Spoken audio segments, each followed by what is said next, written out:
Hola, buenas tardes. Me presento, soy la licenciada Evelyn de los Santos Bojorques. Soy su asesora dentro de esta asignatura de Derecho Procesal Civil. Creo que por ahí estoy teniendo algunos problemas con el video de la clase. Voy a intentar nuevamente solucionar el problema, pero no sé por qué no puedo verme en pantalla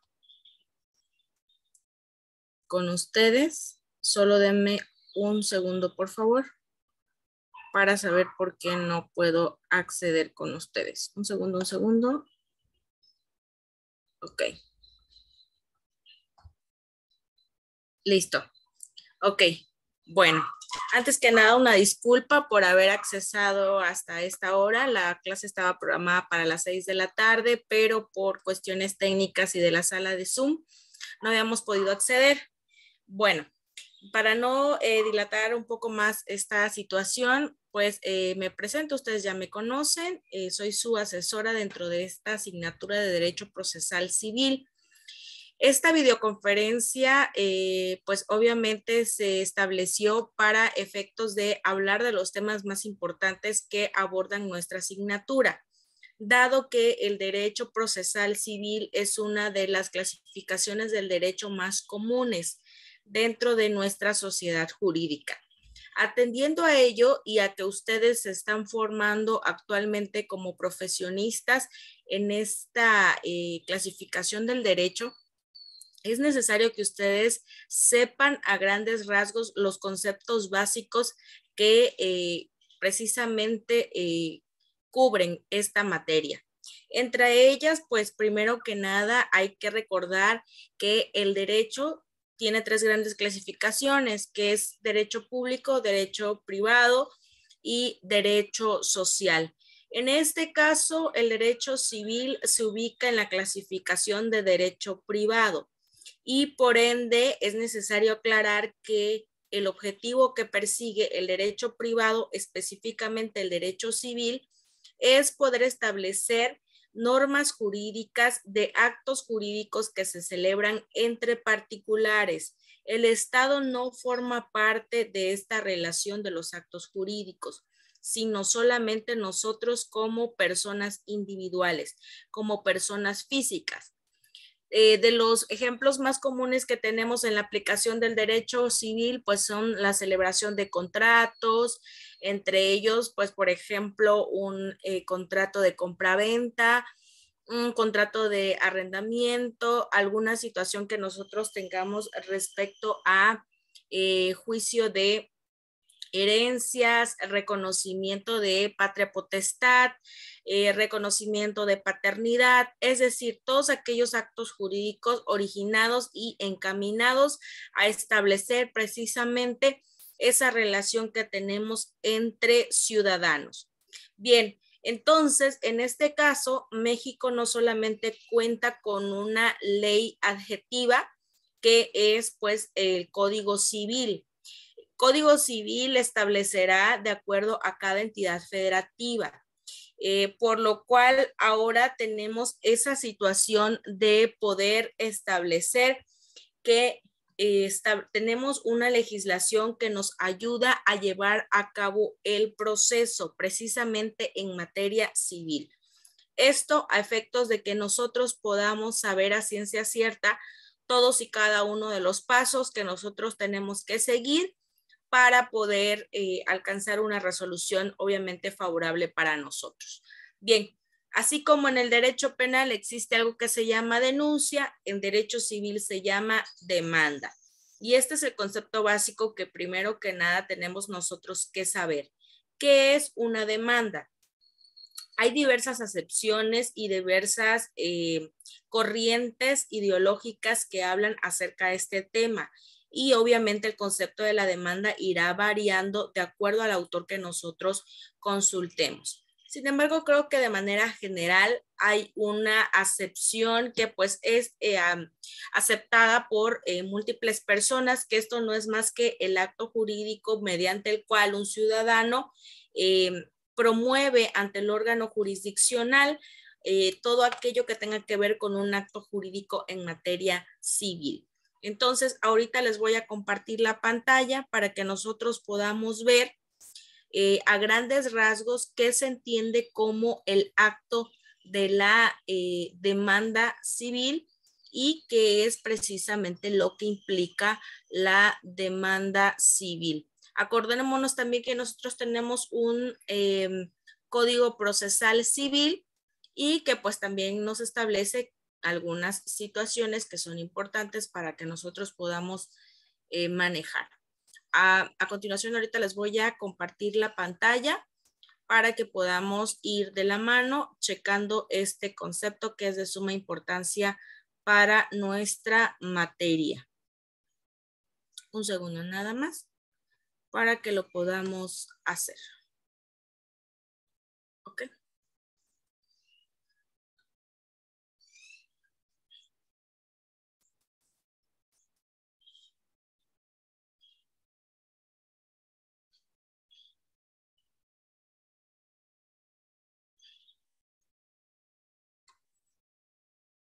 Ok, aquí está. ¿Qué es la demanda? Y esta infografía creo que es bastante metódica para efectos de poder comprender a grandes rasgos qué es este concepto de demanda.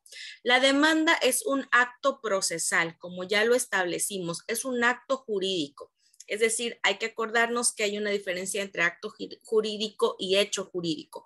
Un acto jurídico implica que la persona está expresando la voluntad para poder llevar a cabo esta acción mediante, a diferencia de los hechos jurídicos, que son aquellas circunstancias que no tenemos la voluntad nosotros como ciudadanos de poder decidir si pasan o no. Entre ellos se encuentran catástrofes, guerras, fenómenos naturales, etcétera. A diferencia de un acto jurídico o en este caso en materia civil, un acto procesal. Es un acto procesal que da inicio al proceso. Y aquí vamos a hacer una distinción entre proceso y procedimiento. Proceso se considera todo, un todo. Y, perdón, y el procedimiento son las diferentes fases que vamos llegando para llegar a la consecución del proceso, ¿ok? Es un acto procesal que da inicio al proceso. Es la primera forma en cómo nosotros, como ya lo decía al inicio, excitamos al órgano jurisdiccional para que pueda haber un proceso y una resolución. Es un documento, la demanda documenta el ejercicio de nuestro derecho de acción y contiene la pretensión de la cual se solicita la tutela. Aquí estos dos conceptos que están precisamente establecidos como negritas, acción quiere decir que nosotros estamos realizando un acto, estamos haciendo una conducta jurídica para que pueda haber esa resolución por parte de un órgano jurisdiccional y contiene una pretensión. ¿Qué es la pretensión? Como su nombre lo dice y válgase la redundancia, es lo que se pretende, es la finalidad que nosotros queremos alcanzar al momento de establecer una demanda. Las más comunes son aquellas de divorcio, guardia y custodia, pensión alimenticia. Entonces, nuestra pretensión es, por ejemplo, en el caso del divorcio, deshacer ese vínculo matrimonial que nosotros tenemos. En el caso de la pensión alimenticia, es alcanzar que se le otorgue el derecho al niño o a la niña de tener acceso a una retribución económica por parte de alguno de los padres. Y, por ejemplo, en el caso de la patria potestad, la pretensión es que se establezca de manera clara y precisa quién de los padres tiene la guardia y custodia del niño o la niña y quién de los padres solamente tendrá derecho a visitas, ¿ok? Y aquí nos dice algo, dice el artículo 424 y 425 del Código Procesal Civil establecen los requisitos y los anexos que debe llevar una demanda. En primer término, entre los varios requisitos mencionados, resalta el deber del actor, es decir, actor es la persona que promueve, es el interesado, el que da pie a la presentación de la demanda. De enumerar los hechos que se fundan, así como el petitorio en forma ordenada, clara y precisa. Primero nosotros tenemos que establecer los hechos por los cuales estamos iniciando esa demanda. Esos hechos que nosotros vamos a enumerar tienen que ser de manera ordenada y cronológica. No vamos a iniciar con su señoría, me separé de mi esposo en tal fecha. No, es contrajimos matrimonio a partir de tal fecha, duramos casados tantos años, de dicho matrimonio procreamos tantos hijos, los cuales tienen el nombre de y actualmente tienen una edad de. Durante el tiempo que estuvimos unidos en matrimonio, pues estuvimos en un domicilio conyugal, el cual es la dirección ubicada en, es decir, de manera cronológica, cómo fueron sucediendo los hechos, ¿ok? 2. También es importante que se acompañen todos los medios probatorios que acrediten los alegatos. Los medios probatorios son aquellos medios que nos van a servir a nosotros para poder acreditar nuestro dicho, ¿ok? Y vamos a entrar al ratito al estudio de los medios probatorios en materia civil. Entonces, una vez especificados los hechos por los cuales yo estoy promoviendo, tenemos que acompañar también los medios probatorios para poder acreditarlo. Es importante para que el demandado pueda rebatirlos y el juez fije los puntos controvertidos. Es precisamente esto que nos garantiza también el derecho, si fuéramos parte demandada, de tener acceso total a lo que el actor pretende. Es decir, que no haya una ventaja por alguna de las partes, sino que por el contrario, yo sepa por qué me están demandando y tenga ese derecho de contestar y aparte también de ofertar mis medios de prueba, ¿ok? En el artículo 420 del Código Penal Civil, el juez puede declarar inadmisible improcedente la demanda, según sea el caso, cuando no cuenta con los requisitos y anexos exigidos por la ley. ¿Por qué le podemos decir que es inadmisible o improcedente? Porque no cumple precisamente con ser tal vez un derecho que sea solicitado a través de la vía correcta, por ejemplo, de la vía civil. Muchas veces nos confundimos, a veces decimos que queremos poner una demanda en carácter civil cuando corresponde al carácter mercantil. Entonces, por eso, en algunas ocasiones puede declararse improcedente o inadmisible, ¿ok? Muy bien, si la demanda cumple con todas las exigencias legales, concurren los demás presupuestos del proceso, el juez procede a emplazar al demandado. Y vamos a hablar en un ratito también de este gran concepto que significa en materia civil emplazar.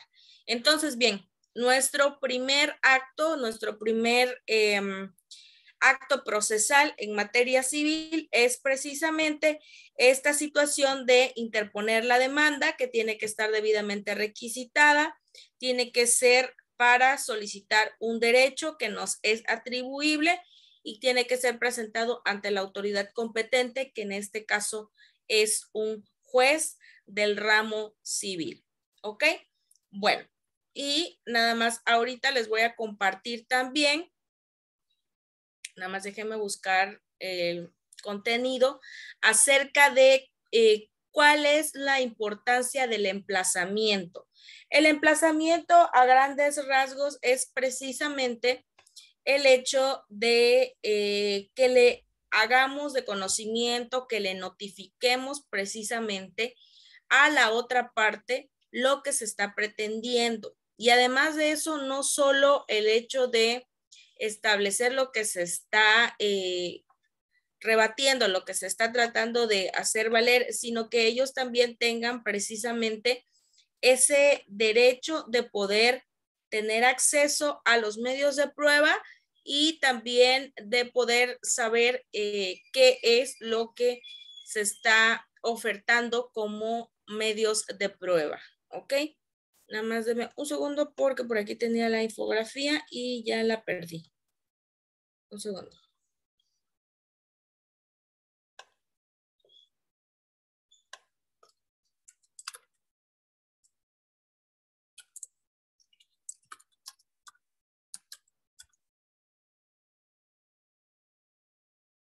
Ok.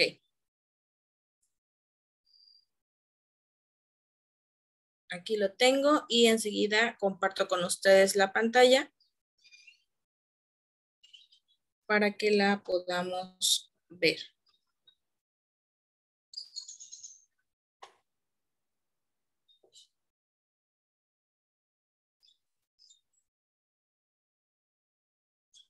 Nada más denme un segundo, no sé por qué no lo encuentro, me marca error.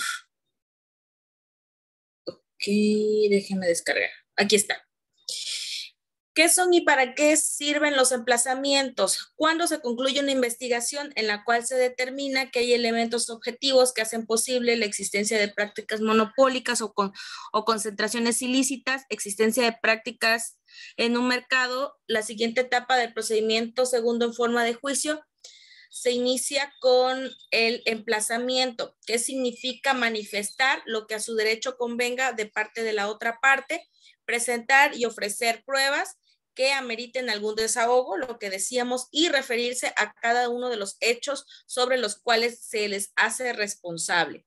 ¿Por qué? Porque el emplazamiento es la forma de notificación a través del cual se le informa a los, pues digamos, a los probables responsables las probables responsabilidades que cometieron mediante una conducta y a partir de ese momento tienen el derecho de iniciar su defensa, ¿ok?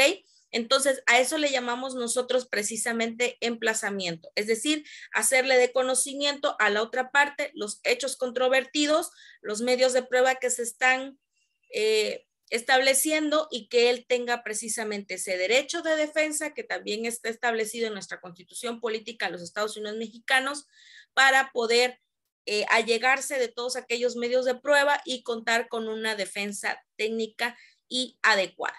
¿Ok? Entonces, ese también es uno de los conceptos básicos dentro de nuestra materia precisamente de derecho procesal civil. Ahora bien, es necesario comentar también como parte de este cúmulo de conocimientos que nosotros tenemos en la bitácora que nos establece precisamente la universidad, que hay que distinguir entre los conceptos de proceso y juicio, porque son dos cosas totalmente diferentes, ¿ok? Entonces, aquí creo que es importante saber diferenciar entre un proceso y un juicio. Entonces, voy a compartir pantalla con ustedes también. Esta es una publicación de un libro establecido por la Suprema Corte de Justicia de la Nación, los conceptos básicos de derecho procesal civil, y que también se los haré llegar a la plataforma para que ustedes puedan complementar precisamente los conocimientos que nosotros podamos adquirir en esta materia. Entonces, nada más denme un segundo porque no veo aquí. Aquí está. Sí. En la página 18 dice la diferencia entre proceso y juicio. Ambos son importantes, obviamente, en la materia civil, pero es importante que nosotros podamos diferenciar entre uno y otro porque cada uno de ellos tiene características específicas y nosotros tenemos que aprender a distinguirlos. Dice, la cultura del expediente genera una cierta confusión en este aspecto. Algunos contextos tribunalicios nos hacen pensar que se concibe que la presentación misma de una demanda y consecuente generación de un expediente en sí mismo es el inicio del juicio. La verdad es que no es así. El juicio es concebido como una etapa del proceso. El proceso, como yo se los decía, es un todo, es la serie de fases que nosotros seguimos para poder llegar a un fin, a una resolución. ¿Ok?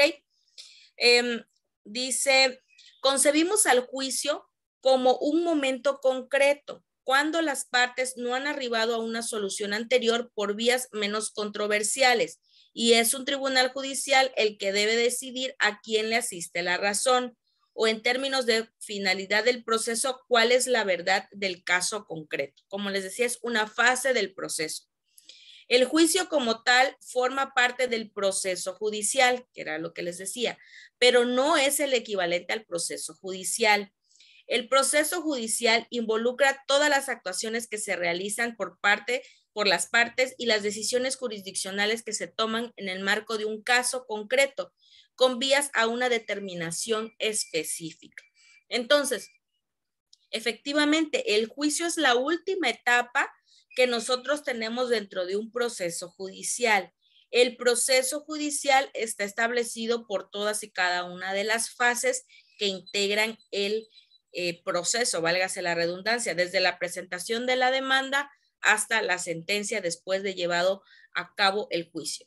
El juicio es el centro del proceso en tanto que es el momento más controversial, es decir, las partes confrontan sus versiones y frente a un tercero imparcial, que es el órgano jurisdiccional, presentando pruebas de cargo y de descargo y cuestionando la posición de la contraria, con mayor actividad y donde se toma una decisión final, más allá de las posibilidades de impugnación que existan a partir de la sentencia.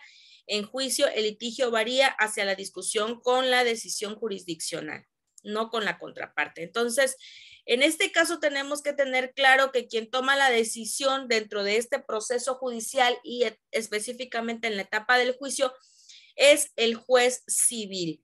Él se va a basar precisamente en los hechos controvertidos por cada una de las partes y además en el desahogo de todos los medios de prueba que hayamos solicitado para esta situación, ¿ok?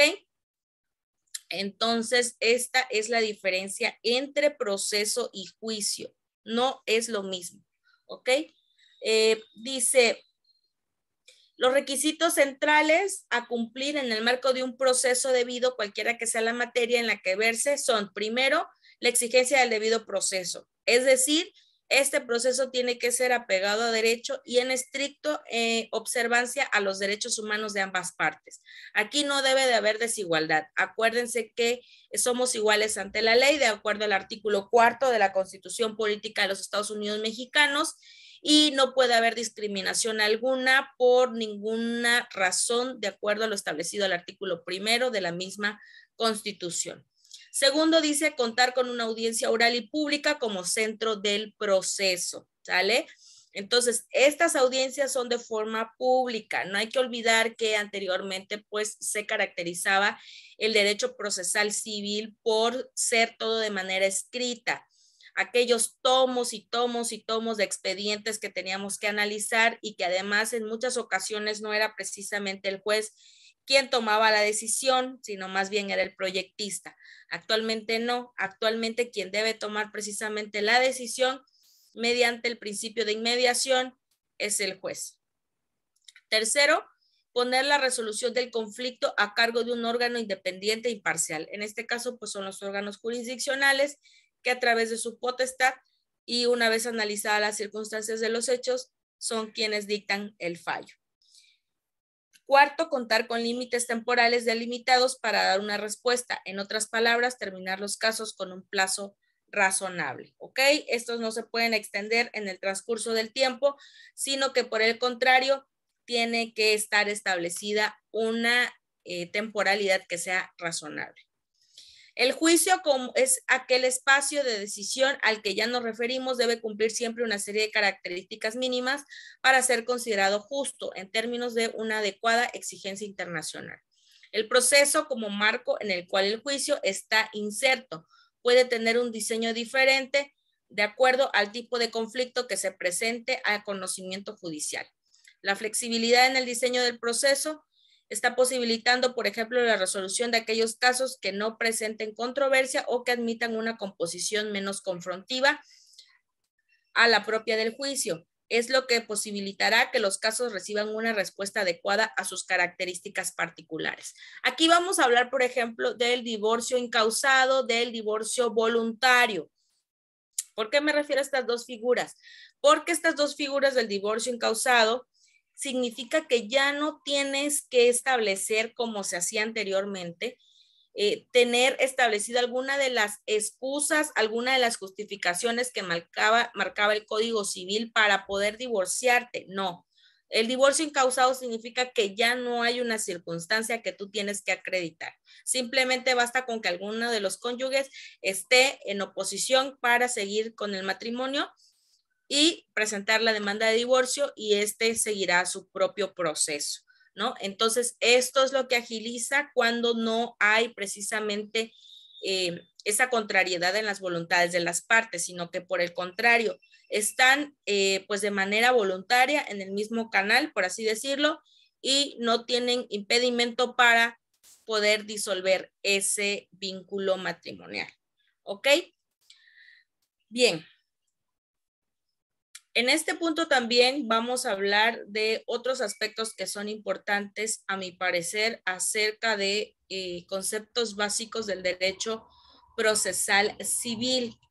Dentro de ellos podemos hablar de los recursos del derecho procesal civil y también de las etapas del derecho procesal civil.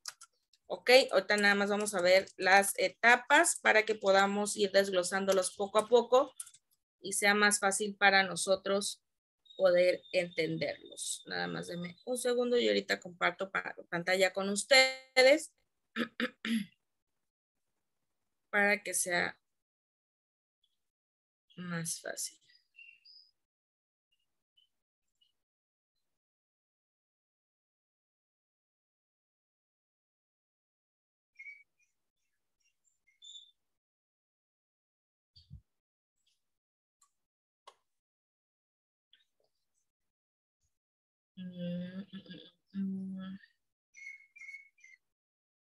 Nada más un segundo porque se ve muy pequeña la letra y yo quiero que ustedes lo alcancen a ver, pero creo que no voy a poder porque no me deja ampliar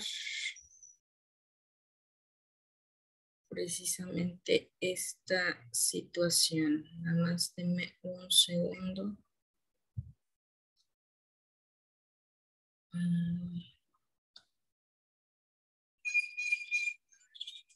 No me deja, sin embargo, voy a compartir pantalla y voy a ir leyendo para que ustedes puedan también ir tratando de ver qué es lo que contiene la infografía. De todas maneras, voy a descargarla y la voy a dejar en la plataforma. Bueno, las etapas del proceso, bueno, en este caso, perdón, le di a la que no era. Le puse etapas del proceso penal, es etapas del proceso civil. Okay. Un segundo.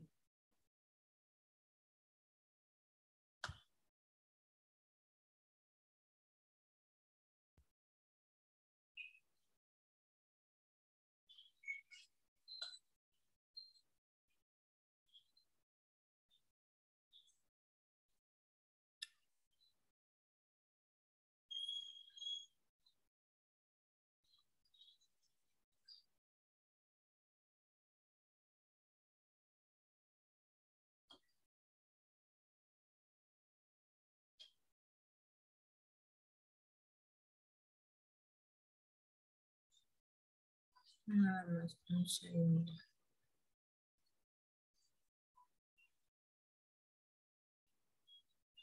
¿Qué tal? Bienvenido. Ok, vamos a hablar a través de un video precisamente del proceso ordinario civil para establecer a grandes rasgos cuáles son las etapas que nosotros tenemos que conocer precisamente de esta parte del proceso civil. Voy a ir poniéndole pausa conforme vayamos avanzando para poder explicar. En este video te voy a explicar sobre el proceso ordinario civil, su procedencia, sus etapas y algunos consejos que debes de tomar en cuenta. Así que, comenzamos. Pues bien, comencemos por saber que el proceso ordinario civil es aquel que se contempla cuando no existe una tramitación especial para una acción o pretensión determinada. Es decir, en un caso específico en el que la ley procesal no determine de forma expresa la procedencia de una vía especial, la vía procesal procedente será la vía ordinaria. Como lo vimos ya en otro video, las vías no son opcionales, por lo que antes de acudir a la vía ordinaria, siempre debes revisar que tu pretensión no estipule la tramitación de una vía especial. Ahora bien, al ser esta vía la que por defecto procede ante la falta de una vía especial, no quiere decir que sea común, ya que incluso con la introducción de procesos de oralidad en varias entidades federativas, la procedencia de la vía ordinaria civil va cayendo en desuso. El proceso ordinario, procesalmente hablando, no es complejo, ya que se conforma de una fase expositiva escrita que se compone por la demanda, su contestación y la vista. Ok, aquí vamos a hablar precisamente de esas partes. La demanda, como ya decimos, es el primer acto procesal que nosotros tenemos que hacer como ciudadanos para poder decirle al órgano jurisdiccional cuál es la pretensión que estamos haciendo. ¿Qué trae como consecuencia la presentación de esa demanda? Que la contraparte, en este caso el demandado, tenga el acceso y pues el derecho a una contestación. Por eso es necesario lo que llamábamos nosotros emplazamiento. ¿Ok? Anteriormente se señala una fecha para una audiencia que se conoce como de conciliación y depuración. Así es. Primero, bueno, después de la contestación, como ya lo hemos comentado, en este caso, la contestación implica que es la forma en la cual el demandado va a tener ese derecho a también poder defenderse. La vista significa que se hace de conocimiento de parte del órgano jurisdiccional, que ambas partes están debidamente emplazadas, notificadas y van a solicitar esta audiencia de conciliación, donde es la primera audiencia que se tiene dentro del proceso civil. Y lo que se pretende hacer es ver si las partes no pueden llegar a un arreglo para evitar llegar a un proceso civil y concluir con un juicio, ¿ok? En la audiencia de conciliación y depuración se procura la avenencia de las partes. Así es. Para concluir el procedimiento. Cabe aclarar que las partes pueden llegar a un convenio en cualquier etapa del proceso. Por cuanto a la depuración del procedimiento, el juez realiza un estudio respecto de conceptos jurídicos fundamentales, como competencia o legitimación. Al respecto, te sugiero que veas el video sobre la depuración del proceso y excepciones procesales. Una vez agotada esta audiencia, se abre un periodo para ofrecimiento de pruebas. A diferencia de otros procesos, en el procedimiento ordinario civil se contempla un plazo para ofrecer pruebas una vez que está integrada la litis. Esta etapa concluye con el acuerdo de admisión y desechamiento de pruebas, en el cual también se señala fecha para desahogo de pruebas y alegatos. Aquí ya entramos en la segunda fase de lo que nosotros conocemos como el derecho procesal civil.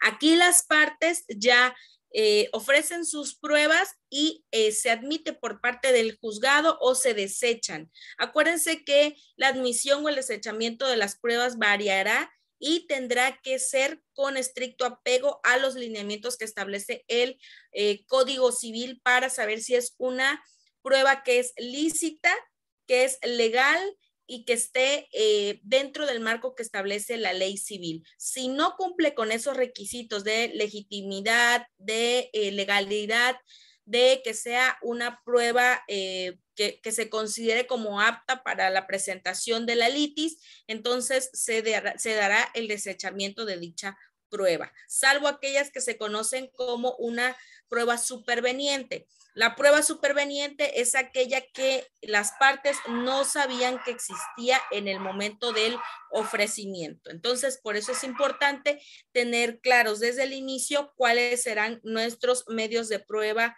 a presentar. En la audiencia de desahogo de pruebas, se desahogarán todas las pruebas ofrecidas por las partes que requieran de un desahogo particular, como confesional o testimoniales. En teoría, aquí termina el proceso. Sin embargo, es muy usual que por cuestión de alguna o algunas pruebas no preparadas, se pueda llegar a señalar una audiencia de continuación de desahogo de pruebas. Al concluir el desahogo de las pruebas, las partes deberán exponer sus alegatos, los cuales los pueden presentar por escrito o bien hacerlo de forma oral con la limitación de tiempo correspondiente. Una vez desahogada la audiencia de pruebas y alegatos, se pasará el juicio a resolver, teniendo el juez un plazo para emitir su sentencia, en la cual deberá estudiar todos los puntos en litis y resolver si condena o absuelve al demandado de las pretensiones, estudiando las pruebas y las excepciones. Con la sentencia concluye el proceso ordinario. Ya en su caso habrá lugar al proceso impugnativo, donde se abrirá o no una segunda instancia. Y bueno, por este video sería todo. Si te gustó y fue de utilidad, no. Ok, aquí nada más me gustaría hablar con ustedes acerca de este periodo de alegatos. El periodo de alegatos, como ya lo vimos, puede ser escrita o puede ser oral. ¿Qué son los alegatos? Son las conclusiones que presentan las partes en base a lo que se desahogó dentro del proceso civil. Los alegatos no solamente es decir, ¿por qué me debe de dar a mí la razón el juez? Estos tienen que estar debidamente fundados y motivados. Fundado significa que debe de estar ligado a al establecimiento de una legislación. Es decir, deben de decirle al juez, bueno, considero que me asiste la razón en base al artículo tal del Código Civil, en base al artículo tal de la Constitución. Es decir, tiene que estar fundado legalmente. Motivado significa que nosotros concatenamos los hechos con la cuestión legal. Entonces tiene que estar debidamente fundado y motivado y de acuerdo al impacto que tenga nuestro alegato en el ánimo del juez, es como esta sentencia puede ser favorable o desfavorable para nosotros. Entonces es importante que ustedes tengan conocimiento de esas tres fases. El inicio, que es en la presentación de la demanda, se va a abrir una audiencia previa que es para conciliación. Si no llegan a ningún arreglo, se van a la audiencia de pruebas, ofrecimiento y desahogo de pruebas, donde se admiten o se desechan por parte del órgano jurisdiccional civil, y posteriormente la tercera etapa, que es ya los alegatos y la emisión de la sentencia. Posteriormente, como bien lo apuntamos en el video, esto se llama derecho procesal civil ordinario. Ojo, ahorita vamos a ver las diferentes vías procesales que tenemos en materia civil. Entonces, si nosotros podemos cumplir con esa situación ordinaria y la sentencia no nos favorece, entramos ya a la etapa de los recursos a nivel civil para tratar de conseguir una modificación en la sentencia del órgano jurisdiccional. Vamos a hablar de las vías procesales, ¿ok?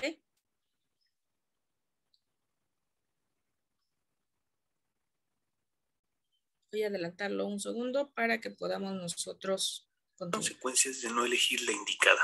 Así que, comenzamos.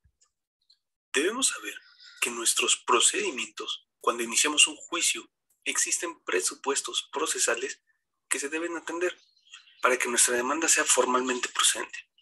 Es decir, no solo es necesario atender al fondo del asunto, sino que también a la formalidad. Los procesos deben de iniciar y continuar con las formalidades que la ley le reviste al tipo de asunto que pongamos en conocimiento de la autoridad jurisdiccional.